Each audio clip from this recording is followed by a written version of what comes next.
The only reason why I've been calm and positive throughout the transfer window is because of the premise that Erik Ten Hag and John Murtho had a plan.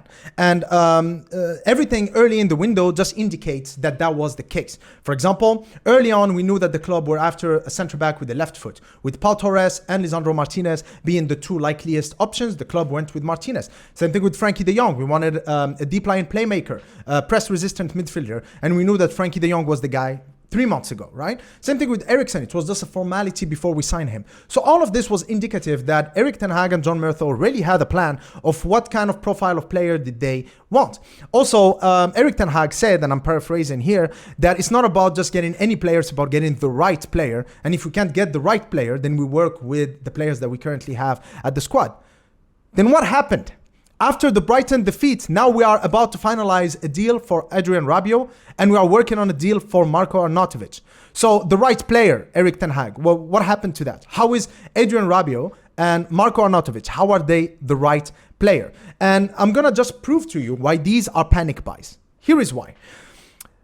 Adrien Rabiot, since May, Juventus made it clear that he can go for the right offer. Marko Arnautovic is 33-year-old and he would cost 10 to 12 million pounds to join Manchester United. Both of them would crawl at the chance and the opportunity to play for Manchester United. So if they were part of the plan, if they were on a list of transfer targets as part of Erik Ten Hag's plan ahead of the next season, then why didn't we get them in June? Why weren't they part of the preseason tour in Australia and Thailand? Well, the answer is very simple. It's because they are not part of the plan. They are panic buys to shut the fans' wrath after that debacle against Brighton. Now, let's talk about them individually, okay? The first one, Adrien Rabiot. He's a good player. As in, there is nothing special with him. There is nothing really wrong with him. He's just a good player. He's got 29 caps for France, which is respectable. I think they're the best national side in the world. They have amazing talent all over the pitch. So the fact that Didier Deschamps trusts him enough to call him 29 times, that's testament to his talent, that there is something there that managers like. He's been a mainstay for PSG and for Juventus. So definitely there is something behind him as a player, something that top managers like in him. But he's not really the main guy in any of these teams. He's never been the main guy, and I doubt that he's going to be the main guy at Manchester United, which raises the question. Manchester United signing Adrien Rabiot, is it as a Frankie de Jong replacement? Because if that's the case, then he is definitely not the right guy. The right guy, I could live without Frankie de Jong, but the right guy is not Adrien Rabiot. The right guy is also a player from Serie A, and it's Fabian Ruiz, a player who was amazing for Betis Sevilla, amazing for Napoli, and who cost 25 million euros. He's now going to PSG because he's on his last year of his contract. He was linked with Real Madrid as a free agent for next season as well. A silky smooth playmaker, beautiful left foot, amazing player. If we didn't get Frankie de Jong and we got Fabian Ruiz, I'd be really happy. But not Adrien Rabiot. Which brings me to my second point. Maybe Adrien Rabiot is an addition to Frankie de Jong.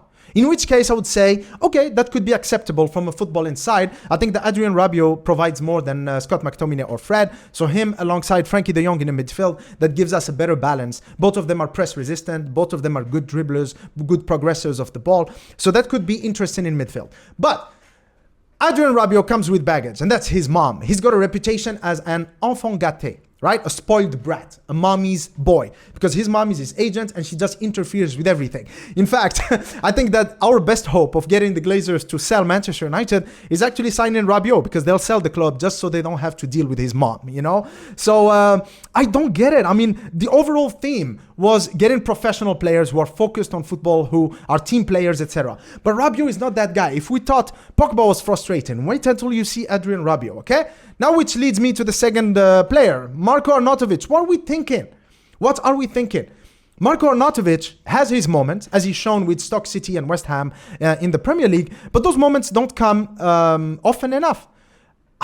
Why do we think that he's good enough for Manchester United? I'm not even going to talk about racism and all of that controversy. That's on the club. They have to do their homework on a player. The only reason we are going for him is because Steve McLaren and Erik Ten Hag know him from their time at 20 together, which raises the question, are we only going to sign players that Erik Ten Hag or his assistant know personally? That's a very narrow pool of players that we have to choose from. And so I get it. You're center back, you're defensive midfielder. You want to make sure that you get players that you know and you trust in Lisandro Martinez and Frankie de Jong. Sure, I get it. But it cannot be the case in every single position. And so if you are looking for a big, tall striker that provides physical presence in the box, well, then why not Sasha Kalajdzic from Stuttgart? An amazing player, 25 years old. His contract also expires next season. Great goal scorer, great link-up play. Already had an assist in their opener in the Bundesliga last weekend. And he would cost somewhere between 20-25 million pounds. He's on just 5,000 pounds a week. Give him a 65,000 pound a week contract and he's going to be happy. And he's just good enough to be a great addition for us without being expensive enough or with a high reputation for him to aspire to be the main guy at Manchester United. That means we can have him this season, and then next season, even if we bring a premium striker, he's not going to clash with Sasha Kalajdzic. And he's a great professional as well. Why Arnautovic? The only reason I would remotely accept, just find it in my heart that I can accept Marko Arnautovic at Manchester United is if the club know for sure that Cristiano Ronaldo is leaving. Maybe he's prepared to lower his wage demands. So some club in Europe, deadline day, are going to make an offer for him, maybe Atletico or Napoli or something. And then the club knows that. And so they are looking for a kind of an older head type of striker who has some confidence, some swagger to kind of like rub off the young players that we have.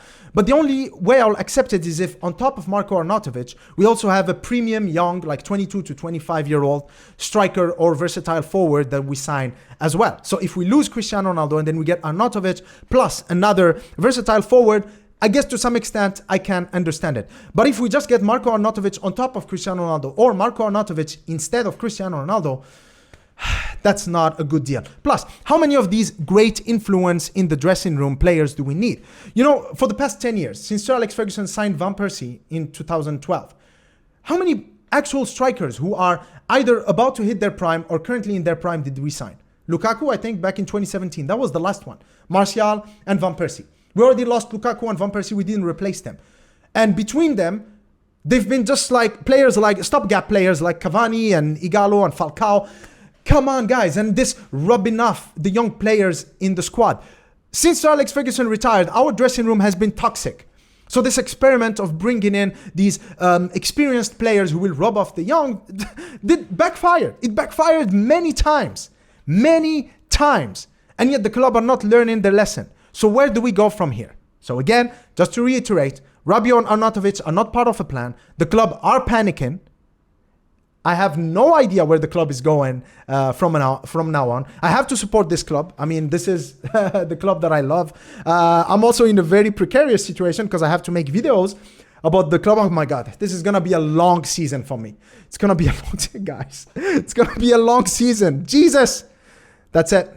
I'm going to close this channel. There is no way I can do this. No way can I do this. So anyway, guys, just let me know in the comment section below. What do you think about these transfers? Would you like to have any players as alternatives to these players? Obviously, I have suggested Fabian Ruiz and Kalajdzic as alternatives to Adrien Rabiot and Marko Arnautovic. But of course, feel free to suggest who you would love to actually see in a Manchester United shirt. So let's just hope that they get their house cleaned up. Let's just hope that they get their shit together because this is going to be chaotic. So anyway, guys, have a good one and see you after the Brentford game. Cheers.